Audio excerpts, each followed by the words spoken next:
নবনীর দুই চোখ লাল হয়ে আছে। কিছুক্ষণ আগেই যে মেয়েটা অঝরে কান্না করেছিল তা স্পষ্ট বোঝা যাচ্ছে। ঋতু ক্ষীণ কণ্ঠে ডেকে ওঠে, আপা, আচ্ছা আমাকে বলতো, এই ভদ্রলোকটি আমাকে নিয়ে কেন খেলছে ঋতু? আমি তাকে কেন বিশ্বাস করতে পারছি না? আমার কি করা উচিত একটু বলে দে না।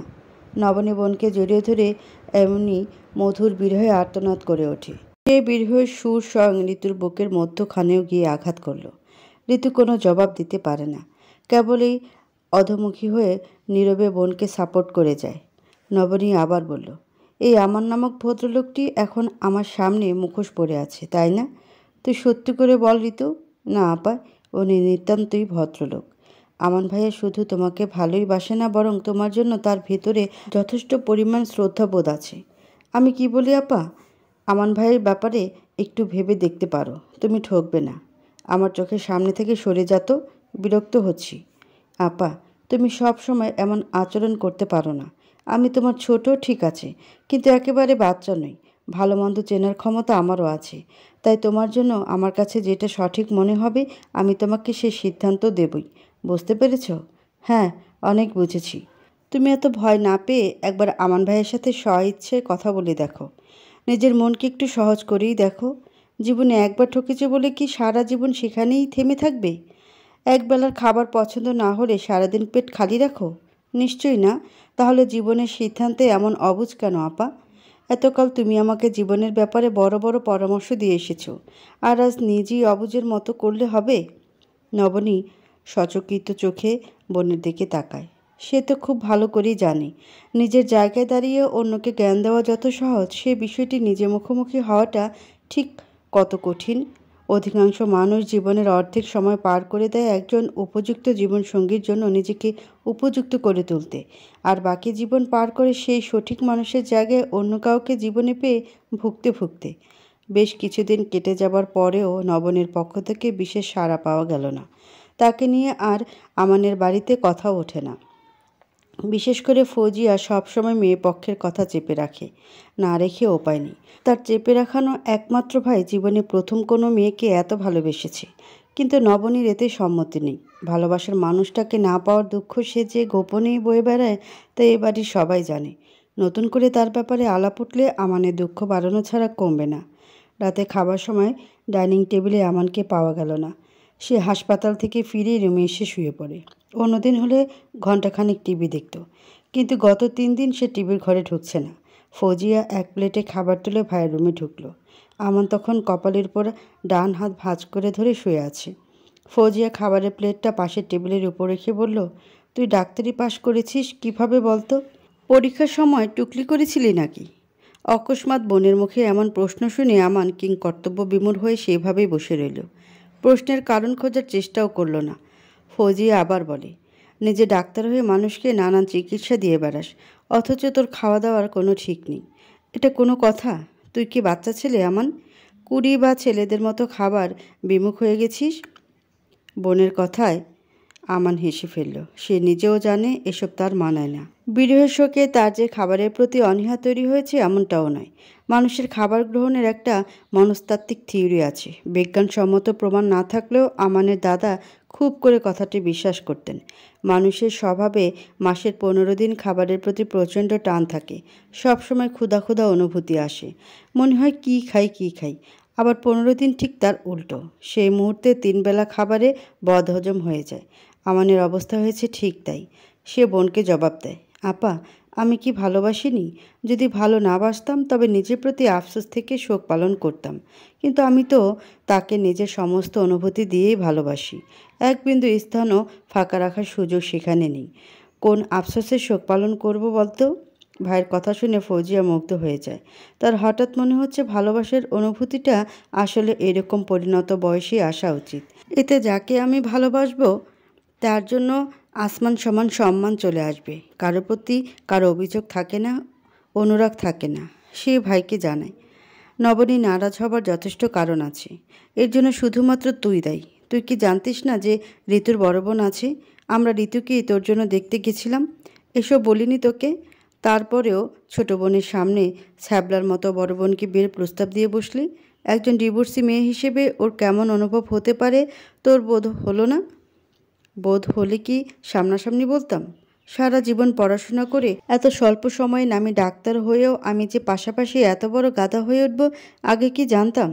সে বিছানা ছেড়ে নেমে আসে। ফৌজিয়া আপার সামনে দাঁড়িয়ে তার গালে আলতো করে হাত রেখে বলে, আপা, আমি নবনীর সিদ্ধান্তকে সম্মান করি।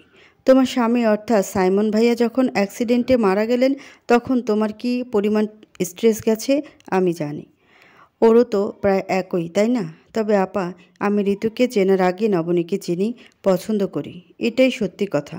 ওকে আমি এত বেশি ফলো করেছি যতটা ডাক্তারির বইগুলোকে করতাম। মানে কিভাবে? সে কথা ওকেই জানাবো। তাহলে এরপর কি করবি? ও কি তোর কথা শুনবে? সে নিজেই আমার সাথে দেখা করতে চেয়েছে। কি বলিস? কখন? আজ ভোর 6:30টায় হঠাৎ ওর কল। মোবাইলের রিংটোন শুনে ফোনের স্ক্রিনে তাকিয়ে দেখি নবনীর কল।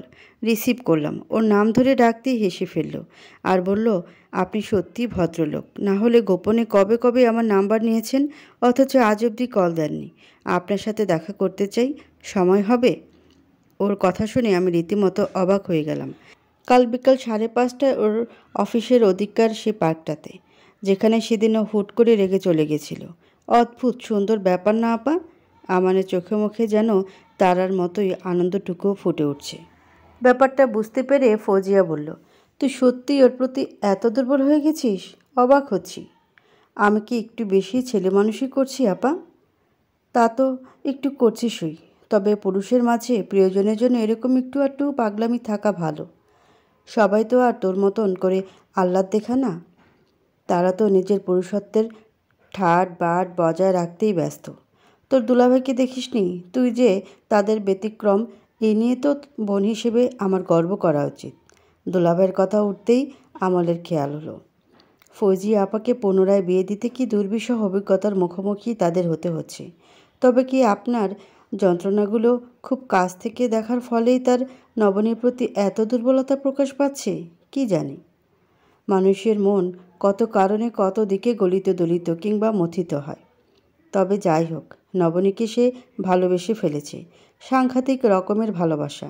এই সত্য বিন্দু মাত্র শূন্যতা নেই। ফৌজিয়া আপা ঘর থেকে বের হয়ে গেলে সে বিছানায় শুয়ে শুয়ে ভাবে, আগামীকাল নবনীর সাথে দেখা করতে গেলে সে কীভাবে যাবে, শুরুতে কী কথা দিয়ে আলাপ করবে। দু চোখ ভর্তি স্বপ্ন নিয়ে একদিকে আমান ঘুমোতে পারছে না, অন্যদিকে নবনী সম্পূর্ণ চুপচাপ। আগামীকাল যে সে নতুনভাবে কিছু শুরু করার সুতোটি বুনতে যাবে পরিকল্পনা করছে, এ নিয়ে বিন্দুমাত্র ভাবান্তর তার নেই। মানুষের জীবনের ধারাপাতের এই এক নিয়ম, প্রথমবার যা কিছু শুরু করে তীব্র উচ্ছ্বাস আর আবেগে নিজের সবটুকু অনুভূতি দিয়ে তা উপভোগ করে। কিন্তু সেই অনুভূতির জোয়ারে যদি ভাটা পড়ে যায় তবে শতভাগ সুযোগ এলেও তার বিশেষ আগ্রহ জন্মায় না। নবনীরও তাই হলো। অনেক রাতে ঘুম ঢুলুঢুলু চোখে যখন সে বালিশে মাথা রাখে তখন হঠাৎই মনে হলো, লোকে বলে বেশি বয়সী পুরুষেরা প্রেমে পড়লে নাকি তাদের ধ্যান জ্ঞান সবটুকু দিয়ে প্রেমে পড়ে। আমান কি সেই শ্রেণী পুরুষ? যদিও মানুষটার বয়স খুব বেশি নয়, তবে যে কৈশোর বয়সে পুরুষেরা সাধারণত প্রেমে পড়ে সেই বয়সে আমান ছিল প্রেম বিমুখ। পরদিন দুপুরের পর আরেকবার গোসল দেয় নবনী। ফ্যানের সর্বোচ্চ গতি চালু করে চেয়ারে চুল ছেড়ে দিয়ে চুল শুকায়। যদিও অন্যান্য দিন কখনোই সে ফ্যানের গতি বাড়ায় না, হাজার গরম পড়লেও। মেরি হঠাৎ পরিবর্তনে সর্বোচ্চ গতি চালু করে চেয়ারে চুল ছেড়ে দিয়ে চুল শুকায়। যদিও অন্যান্য দিন কখনোই সে ফ্যানের গতি বাড়ায় না, হাজার গরম পড়লেও। মেরি হঠাৎ পরিবর্তনে নবনীর মা বেশ অবাক হলেন। অবাক হওয়ার মাত্রা হতবাক হওয়ায় সীমানা ঠেকল যখন বিকেলবেলা হালকা গোলাপি রঙের শাড়ি পরে একটা ব্লাউজ হাতে নিয়ে নবনী তার মাকে ডেকে বলে, আমি কি আগের চেয়ে একটু মুটিয়ে গেছি? এই ব্লাউজ আমার গায়ে সুন্দর দেখাচ্ছে না কেন বলো তো? তুর বেগম কিছুক্ষণ মেয়ের দিকে চেয়ে দেখলেন, কিন্তু মেয়ের শরীরে বিশেষ পরিবর্তন খুঁজে পেলেন না। পরিবর্তন যা ঘটার তা শুধুমাত্র নবনীর চোখে মুখেই ঘটছে। তরু বেগম মুখের ডান পাশ নড়িয়ে টেনে টেনে জিজ্ঞাসা করলেন, আমার সাধ্যে থাকলে তোকে সোনার কৌটায় যত্নে তুলে রাখতাম রে মা। আমার মেয়ে তো আল্লাহর দুনিয়ার সবচেয়ে সুন্দর ফুল, তোকে সুন্দর দেখাবে না? তরু বেগম নবনীর আরও কাছে এগিয়ে এলেন। তারপর মেয়ের থুতনির নিচে হাত রেখে মাথা উঁচু করে ধরে বেশ কয়েকটি চুমু এঁকে দিলেন তিনি। আমার লক্ষ্মী মেয়েটা, আল্লাহ তোকে হাজার বছর বাঁচিয়ে রাখুক। খবরদার মা, আমাকে এই বদদোয়া দেবে না একদম। 30 বছরের আগেই তোমার এই দুনিয়ার প্রতি আমার বিরক্তি ধরে গেছে, আরও 1000 বছর বাঁচার দোয়া কোন বিবেকে করছো? আমাকে আরও কষ্ট দুঃখে পেতে বলছো তুমি? এক্ষুনি তোমার এই বদদোয়া ফিরিয়ে নাও। তরু বেগম ভ্যাবাচাকা খেয়ে গেলেন। এই দুনিয়ার সব মায়েরাই তাদের সন্তানের জন্য পৃথিবীর সবচেয়ে সুন্দরতম দোয়াটি করেন। তিনিও করেছেন। এ দোয়া বদদোয়া কিভাবে হতে পারে? কোনোভাবেই তিনি দোয়া ফেরত নিতে পারবেন না নাকি? এই অবস্থায় দাঁড়িয়ে থাকতে দেখে নবনী আবার বলল, ফেরাবে না? কিন্তু আমি এই বাড়ি থেকে বের হয়ে যাব। এদের কাছে হেরে তিনি অত্যন্ত ক্ষীণ কণ্ঠে বিড়বিড় করে বললেন, 1000 বছর না হোক, অন্তত 100 বছরের চেয়ে আমি কমাতে পারবো না। কথা বলতে বলতে শেষের দিকে তার কণ্ঠস্বর একরকম জড়িয়ে গেল। নবনী আড়ালে ফিক করে হেসে দেয়, কিন্তু সামনাসামনি প্রসঙ্গ পাল্টে মাকে আবার জিজ্ঞাসা করে, আমি সত্যিই মটিয়ে গেছি? এই শাড়িতে কি আমাকে ভালো লাগছে না? লাগছে তো, কিন্তু হঠাৎ এত সুন্দর করে শাড়ি পরে কোথায় যাচ্ছিস? আমানের সাথে দেখা করতে যে সেদিন ঋতুকে দেখতে এলেন, তারপর সবার সামনে হঠাৎ করে বলে উঠলেন উনি নাকি আমাকেই বিয়ে করবেন। তোমার মনে আছে মা, সেই আমান? বিস্ময়ে তরু বেগমের 2 ঠোঁট হা হয়ে সামান্য দূরত্ব তৈরি হলো। নবনী আবার বলল, ঋতুকে দেখতে আসাটা একটা উপলক্ষ মাত্র। তুমি জানো, তুমি আমান সাহেবকে আগেই না করে দিয়েছিলে। ওদের দুজনের পরিকল্পনা ছিল ঋতুকে দেখতে এসে আমান নিজ থেকে রিজেক্ট করবে, আর তোমার ঋতু হবে তাই মুক্ত। তুই এসব কি বলছিস? আমি তো কিছুই বুঝতে পারছি না। এখন বোঝার দরকার নেই, আর বিস্তারিত তোমাকে বলতে ইচ্ছে করছে না। আমার দেরি হয়ে যাচ্ছে। কপালের টিপটা ঠিক জায়গায় আছে কিনা দেখো। নবনী মাকে বললেও নিজে নিজেই আয়না দেখে শাড়ির টিপ সবটা যাচাই করে নেয়। তারপর ডানে বামে কোনো দিকে না ফিরে সোজা বের হয়ে গেল। ব্যাংকে বসে আমান বারবার ঘাম মুছছে। 5টা বাজার ঠিক 27 সেকেন্ড আগে সে উপস্থিত হয়েছে। নবনীতাকে প্রথমবারের মতো নিজে থেকে ডেকেছে। মোক্ষম সময় দেরি করাটা মোটেও উচিত হবে না, কিন্তু তার জন্য এত ত্যাগ? সে নবনী কোথায় সুখ? চোখে চাতক পাখির মতো এদিক ওদিক ফিরে ফিরে তাকায়। অবশেষে সে কাঙ্ক্ষিত নারীটিকে দেখা যায় শাড়ির সামনের অংশ সাবধানে ধরে রিকশা থেকে নামছে। কি ভীষণ মিষ্টি দেখাচ্ছে তাকে। বিশেষ চাকচিক্য নেই, কৃত্রিমতা নেই। যেটুকু চোখে উপলব্ধি করা যায় ঠিক ততটাই সুন্দর। আমানের খুব ইচ্ছে করছে ওকে চেয়ে চেয়ে দেখতে, কিন্তু বেশিক্ষণ তাকালো না। নবনীর চোখে চোখ পড়ার আগে সে অন্যদিকে দৃষ্টি ফিরিয়ে নেয়। খুব বেশি প্রিয় দিকে নাকি বেশিক্ষণ তাকাতে নেই? তাহলে নাকি সেই মুহূর্তেই সেটা নিজের করে পেতে ইচ্ছে করে? এই দূষিত মানুষ বাগানের সবচেয়ে প্রিয় ফুলটা ছিঁড়ে ঘরে তুলে আনে। নবনী ঠিক ওর পাশে বসলো। ভালো মন্দ কেউ কোনো প্রশ্ন করে না।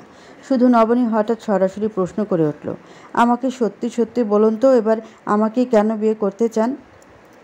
কি, কেন এত পছন্দ আপনার? আমি কি রূপকথার হুড়পুরি? হুড়পুরি দেখার সুযোগ আমার কখনো হয়নি, কিন্তু উপন্যাসের রূপকথার মতো আপনার নির্বিকার স্বীকারোক্তি শুনেছিলাম। উপন্যাসের রূপকথা? তবু বেঁধে রাখি মন। উপন্যাসের রূপকথা কখনো সময় পেলে পড়ে নিয়েন, ঠিক যেন আপনার এই আরেক রূপ কারণেই আপনাকে আমার ভালো লেগে গেছিল। ঠিক বুঝলাম না, একটু সহজ করে বলুন। সেদিন আপনার প্রাক্তন স্বামীর সাথে ডিভোর্স হয়েছিল। আপনি মাঝারি সাইজের কয়েকটি লাউডস টানতে টানতে সি ব্লকের 8 নম্বর রোডের মোড়ে দাঁড়িয়ে আপনার বাবাকে ফোনে বলছিলেন, বাবা, ওর সাথে আমার ডিভোর্স হয়ে গেল মাত্র কিছুক্ষণ আগে। আমি সব ছেড়ে চলে আসছি। অফিসিয়াল ডিভোর্স ব্যাপারে শুধু সাইন করা বাকি। তুমি কি আমাকে তোমার ঘরে আমার প্রাপ্য সম্পদ বাবদ একটু ঠাঁই দেবে? আর না পারলেও বলো, আমি নিজেই নিজেকে সামলাতে পারবো। নবনী যেন কিছুটা হকচকিয়ে গেল। মানে, এ ভদ্রলোক ক্লাস 6-এর বাচ্চার মতো গড়গড় করে সেই দিনের কথাগুলো হুবহু উগড়ে দিচ্ছে।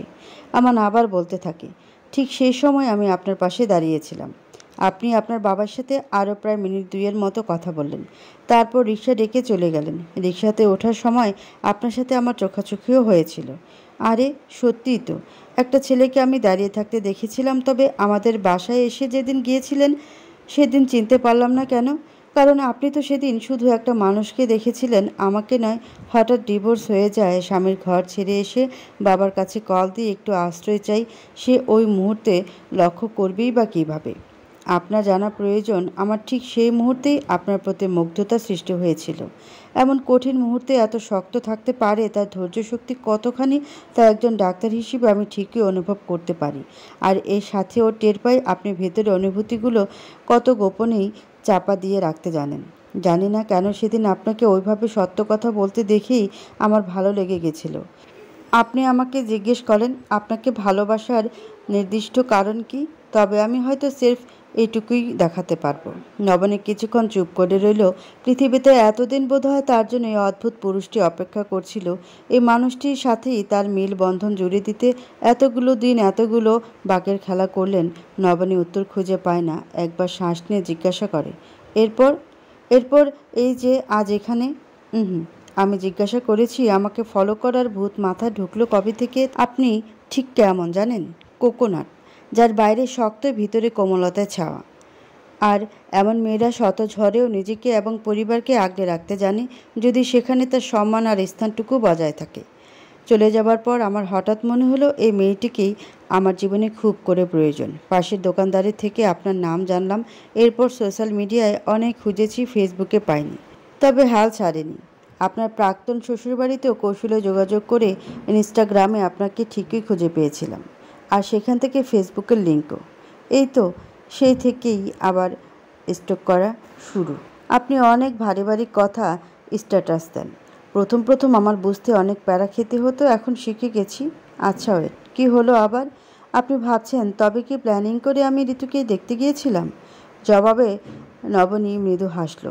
সে হাসিতে যে আমানের প্রশ্নের নির্বুদ্ধিতাকে প্রকাশ করা হলো তা স্পষ্ট। আমার ভ্রু কুঁচকে ওর দিকে তাকায়। ব্যাপারটা কী হলো সে প্রশ্ন করার আগে নবনী জানে। নবনীকে এতটা বোকা ভাবলেন আমান সাহেব? আমি খুব ভালো করেই জানি এটা কোইন্সিডেন্স। যদিও আমার মনে হয় রীতিকেও আপনি দেখতে আসতেন না, কিন্তু আমার বোনের জন্যই আপনি আসতে বাধ্য হয়েছেন, এই তো? আমার চোখের দৃষ্টি আরও প্রশস্ত করে ওর দিকে তাকালো। ঘটেছে নবনীর বুদ্ধিমত্তায় সে যেন আরও একবার মেয়েটির প্রতি চরমভাবে দুর্বল হয়ে গেল। এটা সত্যের প্রেমে পড়ার ব্যাপারটা যে কতটা মধুর তা এই মুহূর্তে সে টের পাচ্ছে। না, কে আর হাতছাড়া করাই যাবে না। এক্ষুনি কি নবনীকে আবার বিয়ের প্রস্তাব দিবে? চোখের দিকে তাকালো, কিন্তু মেয়েটির চোখে চোখ রাখতে ওর কেমন কান্না পাচ্ছে। পেশাগতভাবে সে একজন ডাক্তার, অথচ নিজের ভেতরকার অজানা অসুখের হদিসই জানে না। হঠাৎ আমানের চোখের কোণ থেকে এক ফোঁটা জল মুছে নিয়ে বলে উঠল, আমান সাহেব, ভালোবাসার কাছে মানুষ এত সরল হয়ে যায় কেন? আমি জানি না নবনী। চোখের জল অনেক মূল্যবান একটি সম্পদ, তাকে এভাবে অনাদরে ফেলবেন না প্লিজ। আপনি সত্যি একজন চমৎকার মানুষ। কেন জানেন? মানুষেরা তার কাছের মানুষদের কাছে নিজের আবেগকে লুকাতে পারে না, প্রকাশ করে ফেলে, এই যেমন আপনি। নবনী, আমি সারা জীবন আপনার সাথে এইভাবে পাশাপাশি থাকতে চাই। আপনি কি আমাকে সেই অধিকার দিবেন? যদি বলি আমার আরও কিছুদিন সময় প্রয়োজন? হ্যাঁ, আরও। আমান যেন মুহূর্তেই আঁতকে ওঠে। আশা নিয়ে সে আজ নবনীর সামনে উপস্থিত হয়েছে, অথচ ক্ষণিকেই সে আশা ছাই হয়ে উড়ে গেল হাওয়ায়। সে হাওয়ায় পিছু আমান ছুটবে কি করে? ডিভোর্সি মেয়ে মানে দুর্বল নয়, তার চাক্ষুষ প্রমাণ নবনী। কি কঠোর, কত উঁচুতে তার আত্মসম্মান! ডিভোর্সি মেয়ের জন্য পাত্র পেলেই তাবিজের মতো ঝুলে যাওয়ার স্বভাব থেকে এসে শত শত ক্রোশ দূরে বসবাস করে। নবনীকে হারানোর ভয় ঠিকই হচ্ছে তার, তবে আফসোস নেই। ক্ষীণ কণ্ঠে সে জবাব দেয়, আপনি যখন আমার সাথে আবার দেখা করতে চেয়েছেন, আমি নিশ্চিত আপনি আমার চেয়ে কয়েক গুণ খোঁজ খবর নিয়েই এখানে এসেছেন। পর সুন্দর করে শাড়ি পরে কপালে টিপ দিয়ে অভিনব এক মায়াবিনী রূপে আমার সামনে আপনি বসে আছেন, সেটার কারণে নিশ্চয়ই আমাকে বলে দিতে হবে না। আপনি আমাকে পছন্দ করেন, এর চেয়ে ধ্রুব সত্য এই মুহূর্তে আপনার তরফ থেকে আর কিছু নেই। নবনী মুচকি হাসল, কিন্তু আমানের কথায় বিন্দু মাত্র প্রতিবাদ করল না। প্রসঙ্গ পাল্টে সে আমানকে বলে, জানেন, আপনি আমাকে যতটা সাহসী ভাবছেন ততটা সাহসী আমি নই। ভীষণ প্রিয় বস্তু, প্রিয় মানুষকে আমি ঠুনকো কারণেই হারিয়ে ফেলি। প্রিয় বস্তুগুলো আমার আয়ত্তে থাকে না। আর ঠিক এই কারণেই এই নবনের কোমলতার ভিতর একটা বিশাল বড় ভয়ের দানা বসবাস করে। এই যে আমার মন খারাপ হয়ে গেল।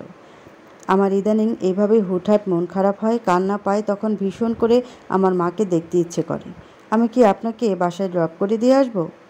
আপনি কি সুন্দরভাবে বুঝে গেলেন আমান সাহেব। আপনাকে আমিও সত্যিই পছন্দ করি, স্বীকার করছি। আমানের খুব ইচ্ছে হলো নবনীর হাতের আঙ্গুলগুলো ধরে রাস্তা অবধি হেঁটে যেতে, কিন্তু সাহস করে আর বলা হলো না। বাসায় ফিরে নবনী মায়ের ঘরে ঢুকতে গেলে ঋতুর সাথে ধাক্কা লেগে গেল। ঋতু তখন মোবাইল ফোনে কথা বলতে ব্যস্ত। নবনী তার দিকে আরও চোখে চেয়ে জিজ্ঞাসা করে, সারাদিন ওর সাথে ক্লাসে দেখা হয় না তোর? কি বলো আপা, আমি তো জাস্ট একটা দরকারি কথা বলছিলাম। আর কি, তুমি সবসময় আমাকে এমন সন্দেহ করো কেন? সন্দেহ করছি কোথায়? যা সত্য তাই বললাম। প্রেমে পড়েছিস তো, তাই পরিবারের সবাইকে শত্রু মনে হচ্ছে। আমি আমি তোমাদেরকে শত্রু বলছি? অবশ্যই। প্রেমে পড়লে মেয়েরা পরিবারকে মনে করে শত্রু, বাবা মাকে মনে হয় তালই, ভাই হয়ে যায় খুনি, আলেকজান্ডার। আর বোনকে ভাবে দুঃসম্পর্কের ননদ। তারাই তার ভালোবাসার পথের প্রধান কাঁটা। শুধুমাত্র প্রেমিক পুরুষটি তার মন বুঝে, বাকিরা নির্বোধ। আচ্ছা, এবার সর, মায়ের সাথে জরুরি কথা আছে। কিন্তু মা তো এখানে নেই। কোথায় গেছে? তুমি দেখোনি বাইরের বাগানে? নবনী আর কথা বাড়ায় না। ছুটি আবার বাইরে বেরিয়ে আসে, উদাস হয়ে গাছে পানি দিচ্ছেন দুশ্চিন্তায় মগ্ন এই মানুষটা। নবনী কোনো কথা না বলে মাকে পেছন থেকে জড়িয়ে ধরে। তরু বেগম ঘাড় ঘুরিয়ে পাশ ফিরে তাকিয়ে মেয়ের দিকে জিজ্ঞাসা করে বললেন, কি হয়েছে? নবনী মায়ের গালে আলতো করে চুমু খায়।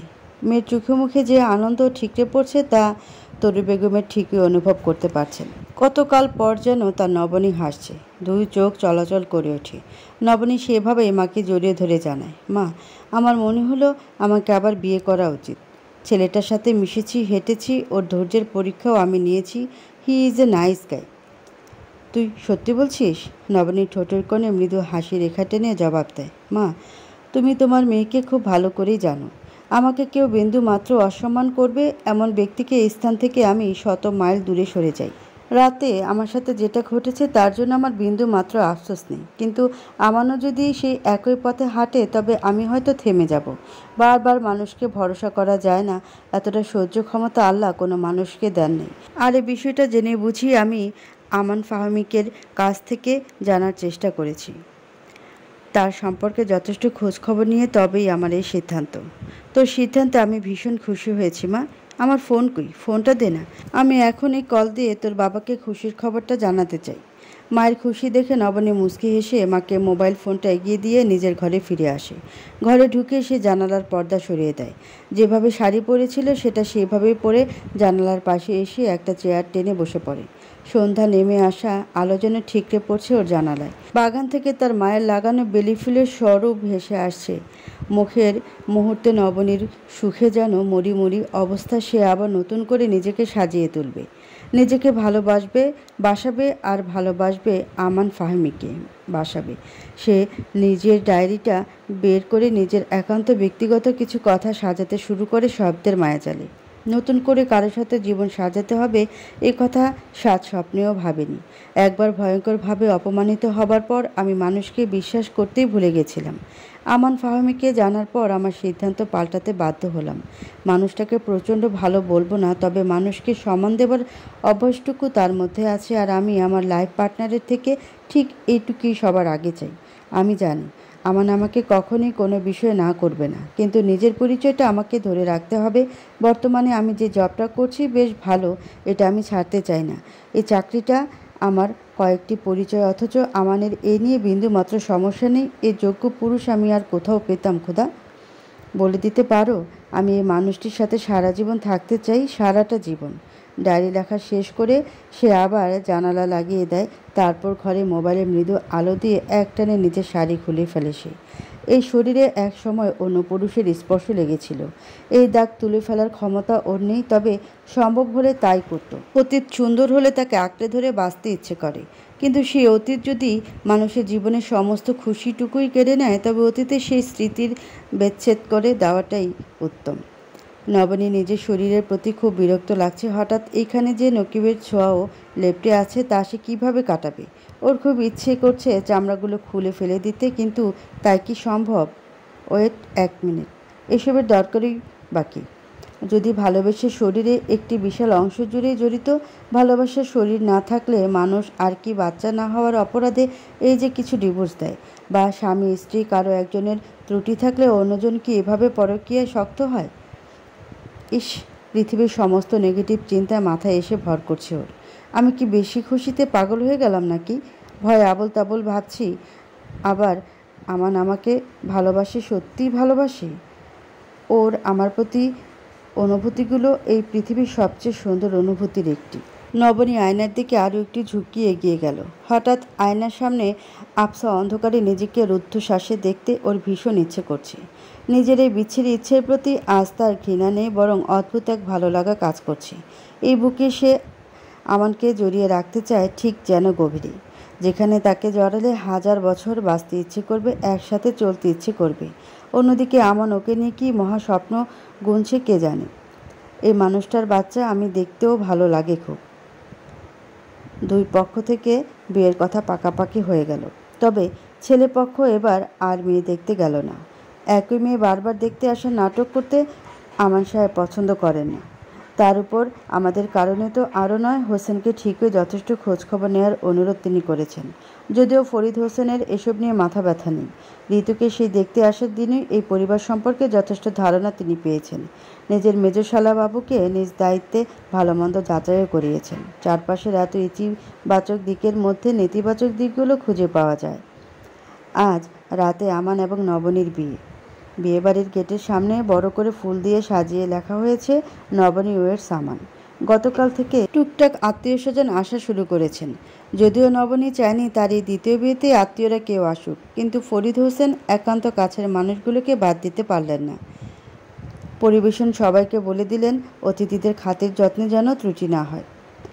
বিয়াই তার এই শহরের সবচেয়ে ভদ্রলোক।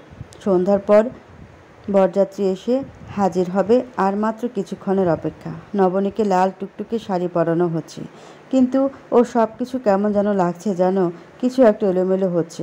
নবনীর কেমন যেন ভয় ভয় করতে লাগলো। শাড়ি পরানো যখন অর্ধ থেকে এসে দাঁড়ায়, নবনীর মোবাইলে টোন করে একটা শব্দ হলো। ঋতু বোনের দিকে এগিয়ে দিয়ে বলে, তোমার মেসেজ এসেছে আপা, আমান ভাইয়া সেন্টে ফটো। আচ্ছা দে, কিন্তু ওয়াইফাই লাইনে সকাল থেকে সমস্যা করছে, এদিকে আমার ফোনেও তো ডাটা নেই, তুই একটু হটস্পট দে তো। ওসব পরে দেখলেও তো হবে, এখনই তোমার ছবিটা দেখা লাগবে। নবনী বোনের দিকে অসহায় দৃষ্টিতে চেয়ে জবাব দেয়, হ্যাঁ এক্ষুনি লাগবে। তুই কি দিবি? না হলে বল, আমি আলাদা ব্যবস্থা করছি। আচ্ছা দিচ্ছি বাবা। আমান ভাইয়ের জন্য এত মন আঁকুপাকু করছে তোমার? একদম ফালতু কথা বলবি না তো। আমার কেমন যেন ভয় ভয় করছে সব কিছু। মনটা বড্ড উতলা, তাই চোখে যা বাজছে তাই একবার শিকড় অবধি জানার চেষ্টা করছি শুধু। ঋতু বোনের মনের অবস্থা অনুধাবন করতে পারে। এই মানুষটা যে কত সংকোচের ভেতর দিয়ে নিজের জীবনের দ্বিতীয় অধ্যায় শুরু করতে যাচ্ছে তা তো ঋতুর চেয়ে অধিক কেউ জানে না। সে হটস্পট চালু করে নবনীর ফোনটা এগিয়ে দেয়। নবনীর লক খুলে দেখে আমান সুন্দর করে শেরওয়ানি পরে ছবি পাঠিয়েছে, সাথে লিখেছে, আমি কিন্তু রেডি, আর কিছুক্ষণের মধ্যে তোমার কাছে আসছি। এরপর আমি আর তুমি সারা জীবনের জন্য একটি মানুষ হয়ে যাব। আর হ্যাঁ, বাসরাতে তোমার জন্য কিছু একটা গিফট আছে। ক্যাপশন পরে নবনী সহায় ঠিক করে হেসে দেয়। সে মনে কি ভয় পেয়েছিল, আর আমান কত চমৎকারভাবে তার মন ভালো করে দিল। বোনকে এভাবে হঠাৎ হেসে উঠতে দেখে ঋতুর ঠোঁটের কোণেও হাসি রেখা ফুটে ওঠে। মানুষের অনুভূতির এই এক সুন্দর চেইন কমান্ড। অন্যের মুখে হাসি দেখলে হাসতে ইচ্ছে করে, কাঁদতে দেখলে কাঁদতে ইচ্ছে করে। এই অনুভূতি মানুষের একান্ত স্বভাবজাত। সৃষ্টিকর্তা যাদেরকে সুন্দর সহজ মন দিয়ে পৃথিবীতে পাঠিয়েছেন, তাদের প্রত্যেকের মধ্যে এই গুণটা অটোমেটিক চলে আসে। সে ভ্রু দুলিয়ে জিজ্ঞাসা করলো, হঠাৎ মুখের ভঙ্গি পাল্টে গেল যে? এই দেখ আমান কি কাণ্ড করে বসেছে, বলে সে বোনের দিকে মোবাইল স্ক্রিনে উঁচু করে ধরল। ক্যাপশন পড়ে সেও যেন হাসিতে ফেটে পড়ছে। ভাইয়া যে এত চমৎকার মানুষ, সে আফসোসের সুরে ভনিতা করে বলে উঠল, ইস, আমান ভাইয়াকে না বলে বিশাল ভুল করে ফেললাম আপা। এমন জীবনসঙ্গী কি হারিকেন দিয়ে খুঁজেও পাওয়া যায় নাকি? নবনী আরও চোখে চেয়ে মুচকে হাসে। পার্লারের মেয়েদের ডেকে বারবার করে সচেতন করে দেয়, বিয়ে আমার আপাকে কিন্তু সুন্দর করে সাজাবে, তবে বেশি হাইফাই দরকার নেই, সিম্পলের মধ্যে গর্জিয়াস। বেশি সুন্দর দেখায় বিয়ের শাড়ি, হাত ভরতে চুড়ি, কপালের টিপ, কানের ঝুমকো আর হালকা করে মেকআপের সাজ। আমি চ্যালেঞ্জ করে বলতে পারি, আমার এই রূপ দেখলে এই শহরের সবকটি প্রেমিক নিশ্চিত আফসোস করবে। আর আমান ভাইয়া তো, ঋতু, তোর মেয়ে না হয়ে ছেলে হয়ে জন্মানো উচিত ছিল। ভালো মেয়ে পটাতে পারতিস, তাহলে এভাবে রং ঢং করতে ভালো লাগে সব সময়। এবার দয়া করে এত বকবক না করে চোখের সামনে থেকে সর। ঋতু সামান্য কৃত্রিম অভিমান দেখিয়ে ঘর থেকে বের হয়ে যায়। তার বোন এখন সাজবে, কতদিন পর এমন জমকালো সাজছে তার আপা। জুতার নতুন বাক্স থেকে বিয়ের জুতা জোড়া পরে নিয়ে আমান আয়নার সামনে দাঁড়ায়। ঠিক বর্বর লাগছে তো, নাকি ডাক্তার দেখাচ্ছি? না, ভালোই লাগছে আমাকে। আরে বা, ডাক্তাররা পয়সা আসতে সুন্দর দেখায় তো খুব। মনে মনে নিজেকে প্রশ্ন করে হাসে আমান। এরপর ড্রয়ার থেকে একটা চমৎকার আংটি পরে সে নিজেকে বলে, এই উপহারটা নবনীর। এটা কি এখানেই রেখে যাব, নাকি সাথে করে নিয়ে যাব? স্পেশাল মানুষের স্পেশাল উপহার অবশ্যই স্পেশালভাবে রাখা উচিত। ভাবতে ভাবতে এসে শেরওয়ানির পকেট খোঁজে, কিন্তু পকেট তো নেই। অনেক ভেবেচিন্তে শেষমেশ শেরওয়ানির বুকের কাছের পকেট তাতেই রেখে দিল। অন্য ছেলেরা অবশ্য এই স্থানটিতে তাজা রক্ত গোলাপ রাখে। নিচে সবাই অপেক্ষা করছে, অথচ সকাল থেকে তার কিছুই খাওয়া হলো না। আজ তার খাবার রুচি নেই। বন্ধুবান্ধব তো বলেই বসলো, শ্বশুরবাড়িতে খাবে বলে আমান বাড়ির খাবার খাওয়া বন্ধ করে দিয়েছে।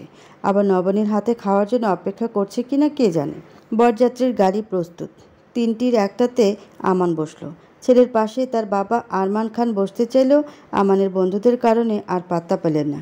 একমাত্র ছেলের বিয়ে বলে কথা, কিন্তু কে শোনে কার কথা। বন্ধুদের চাপাচাপিতে আমানের নিজেরই জায়গা ছেড়ে দেওয়ার উপক্রম। ঠেলতে ঠেলতে সে গিয়ে পড়ল গাড়ির ডান দিকের এক কোণে। অন্যদিকে ফুদিয়া, তার বাবা এবং হোসনে খালা বসলেন দ্বিতীয় গাড়িতে। বরযাত্রী গাড়ি চলল সবার আগে আগে। বরের গাড়িতে এতটুকু গাড়ির মধ্যে এত মানুষের ভিড়। এত গরমে অল্প জায়গায় ভ্যাপসা গরম আর গন্ধে আমানের পেটের মধ্যে কেমন যেন পাক দিয়ে ওঠে। সে ড্রাইভারকে ডেকে বলে দেয় সামনে কোনো ফার্মেসি পেলে যেন অবশ্যই গাড়ি দাঁড় করায়। কিন্তু আমানের পেটের ভিতর ফার্মেসির জন্য আর তো না, আর তর সইল না। একেবারে ঠেলে বমি আসতে শুরু করলো। বমি করলে নির্ঘাত সবার গায়ে পড়বে, আর তাছাড়া তার দেখা দেখি বন্ধুদেরও তার সাথে গা গলিয়ে বমি শুরু হবে। পেটে চাপ সহ্য করতে না পেরে তাড়াহুড়ো করে এসে দ্রুত গাড়ির জানালা খুলে বমি করতে শুরু করলো। ঠিক সেই মুহূর্তের দিক থেকে একটা ট্রাক তাদেরকেও ওভারটেক করতে ছুটে বেরিয়ে যায়। ট্রাকের থেকে শুরু করে বড় চাকায় বাড়ি খেলো আমানের মাথা। মুহূর্তেই থেতলে যায় তার মুখের সমস্ত অংশ। ভেঙে যায় চোয়ালের শক্ত হাড়ও। গ্লাস ভেঙে বেরিয়ে এলো শরীরের অর্ধেকেরও বেশি অংশ। পেছন থেকে দ্বিতীয় গাড়ির সামনে বসে আরমান খান চমকে উঠে সামনে তাকালেন। কে ওটা? কে অ্যাক্সিডেন্ট করেছে? আরে তোমরা গাড়ি থামাও। কিছু বুঝে ওঠার আগে এক নিমিষে সব থেমে গেল যেন। গাড়ি থামিয়ে ছুটে এসে আরমান খান দেখলেন তারই একমাত্র ছেলে আমানের শরীর গ্লাস ভেঙে ঝুলছে। আমান, আমান, কথা বল না বাপ। কিন্তু আমানের কথা বলে না। বরযাত্রীর জন্য যারা বেরিয়েছিল ছলছল চোখে চিৎকার করছে, অ্যাম্বুলেন্স দেখো, অ্যাম্বুলেন্স। রাস্তার চারপাশ থেকে নানান শ্রেণী নানান বয়সের মানুষ ছুটে এসেছে। কে জানি আফসোস করে বলে উঠল, হ্যাঁ, আর ছেলেটার বিয়ে ছিল। বিয়ে করতে যাচ্ছিল রে। আরে বিয়ের পরে অ্যাক্সিডেন্ট করে বসলো। যে মেয়েটার সাথে ওর বিয়ে হবে, কি কপাল পড়ল রে। হোসনে বেগম হাউমাউ করে কেঁদে উঠলেন। ফৌজিয়া কাঁদতে পারছে না, হতবম্ব হয়ে এসে আমানের দিকে চেয়ে আছে। এই তো তার ভাই ঠিক উঠে নবনীকে নিয়ে পাগলামি করবে। কিচ্ছু হয়নি। মিনিট 15 মধ্যেই অ্যাম্বুলেন্স এবং রাস্তার পাশের ক্লিনিকের একজন ডাক্তার এগিয়ে এলেন। আমানের শ্বাস আর টের পাওয়া গেল না। ডাক্তার মুখ ভার করে উঠে দাঁড়ালেন। সরকারি হাসপাতাল পাঠাতে হবে তাকে। অ্যাম্বুলেন্স তার বডি তোলার সময় শেরনের বুক থেকে নবনীর উপহার দেওয়ার জন্য বানানো আংটিটা রাস্তায় পড়ে ঠুং করে শব্দ হলো। উচ্চ জনতা সে আংটির ঘূর্ণের দিকে চেয়ে রইল। বরযাত্রী আসতে কতক্ষণ লাগবে আর? পরিদর্শন বারবার গেটের দিকে উকি দিয়ে দেখছেন। এই বুঝি চলে এলো। একবার ঋতুকে দেখে ডেকে বললেন, নবনী রেডি হওয়ার কত দূর দেখে আয় তো। ঋতু বোনের ঘরে ফিরে গেল। দেখে নবনীকে পার্লারের মেয়েগুলো চমৎকারভাবে বউ সাজিয়েছে। লজ্জায় আধা হাত ঘোমটা দিয়ে সে অপেক্ষা করছে তার আমানের জন্য। কখন তার আমান আসবে, সবাই চিৎকার করে বলবে বর এসেছে।